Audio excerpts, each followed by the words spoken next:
बा हल्का कहीं पियावा के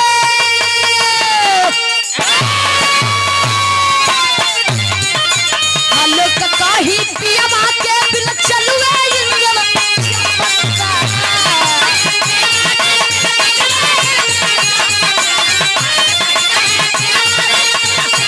बड़ा पौरा पागल गया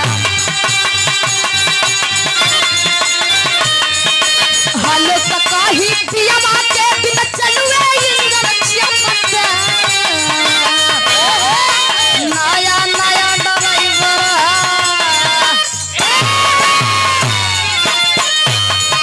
नया नया ड्राइवर और नए भाई भाई नया नया ड्राइवर आगे तू आगे वाह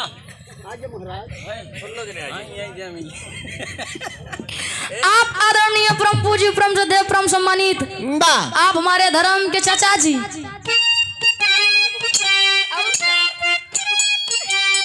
आप हमारे धर्म के चाचा जी आदरणीय दरोगा यादव विराट श्रोता सम्राट चाहे जौने कलाकार के चाहे जहाँ कार्यक्रम रहा भाई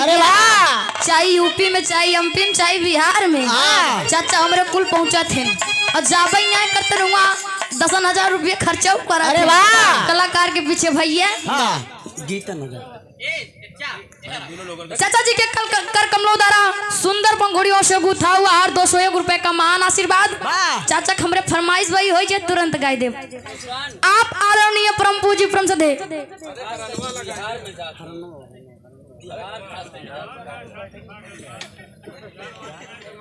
आप हमारे धर्म के चाचा जी डॉक्टर दिलीप यादव चाचा आप प्रयागराज म्यूजिक के प्रोप्राइटर साहब हमारे चाचा जी के कर कमलों द्वारा सुंदर पंखुड़ियों से गुथा हुआ हार 101 रुपए का महान आशीर्वाद चाचा के 5 के पलगी बा उधर सूरजो भैया के भैया सुंदर पंखुड़ियों से गुथा हुआ हार चाचा उनका नहका दे दे कोनो कामे नहीं आई पैसा हाँ बेटवा है कमा को उनका देख चाहिए भैया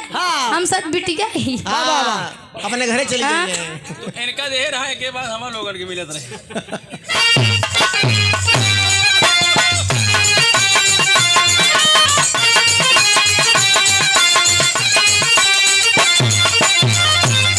दुल्हनिया बताओ तो कहे हमार सैया चाहिए जोन हो लेकिन तोशीब मतलब नहीं ना वो दुल्हन के दुल्हा गया नया नया ट्रैक्टर लेके आए भैया ई गाना हमारा बड़ा ट्रेंडिंग में बा अजान लई अचानक में गाय दे रहे मंच पे ही से पता नहीं कितना मिलियन चला गा समर सिंह भैया बड़ा बढ़िया गायन भैया जैन डालत करते हैं इनके चैनल पे चाहे चैनल यूट्यूब चैनल हो चाहे फेसबुक चाहे इंस्टाग्राम चाहे जोन हो मिलियन जाते भैया ये सब आओ सबके प्यार दुलार आशीर्वाद के हाँ समर सिंह भैया बड़ा बढ़िया गायन वो दुल्हन के दुल्हा जब नया नया ट्रैक्टर लेके आई ऐसे धाने के समय में अजुए कल के दिन है भैया ज्यादा दिन का बात तो ना है धान लगत रहा भगवान बरसा रहे एकदम पानी भरा रहा दुल्हनिया कैस कहो नया नया ट्रैक्टर ले आए हा जा तनी बोहनी बट्टा करा कुछ कमाबिया की बस ऐसा नहीं बेचारा कैस अच्छा ठीक बजाते ट्रैक्टर पे बैठ गया अब करे ट्रैक्टर चलावे सहूर नहीं बा चाबी तो लगाए दिस कैसे तैसो अभी नहीं जानता कैसे गेयर लागे कैसे स्टीयरिंग पकड़ी भैया हुए हॉर्न बार बार दबावत आए दुल्हनिया घरा से निकली कैस का हो ये हॉर्नवा का बार बार दबावत है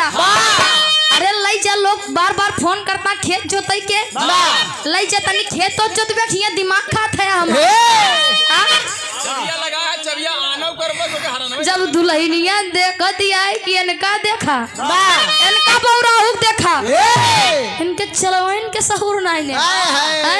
तब तो इतना देर से पोंप लगाए ना तब वो दुल्हन अपने बगल के सखी जाए बतावत कि हमार किस्मत फूट गया आज आजकल नान नान लड़का ट्रैक्टर चलावत है भैया लेकिन इनके साथ हमार माई बाबू भी आए देन हमारी किस्मत बेकार कर तब दुल्हनिया कहे का का कि मुस्कान के मम्मी पापा बड़ा बढ़िया नाम रखे मुस्कान, इनकर गुरु गोसाई रख देन चंचल। तो देख हम जब भय है तो हमारे चेहरे पर हमेशा इस्माइल रात रहा। तो मम्मी पापा हमरे कहन हमारी बिटिया के इस्माइल बड़ा बढ़िया बा, तो मुस्कान रख देन। और जब बिरहा लाइन में जब बिरहा सिखाई जाई, जैसे वो दिन मंच पे मिला रहा कुंडा पे भैया, और वैसे नहीं हमारे गुरु गोसाई हमारे अंदर चंचलता देखे तब वो चंचल रखे ने। चंचल अब इनकर माई बाबू उगता हुआ सूरज जो सुबह को उगता है और शाम को डूब जाता है भाई, लेकिन हम हमेशा चेहरा सबके रही थी।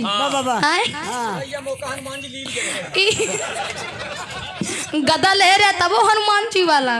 कहो काफी समय के बाद गदा मिला हो। मम्मी पापा अच्छा ना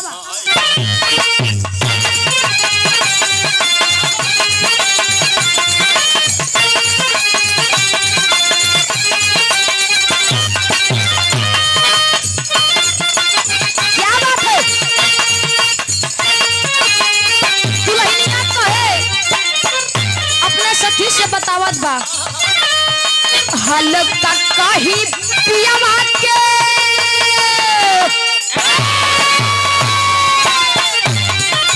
हल्का कहीं पिया के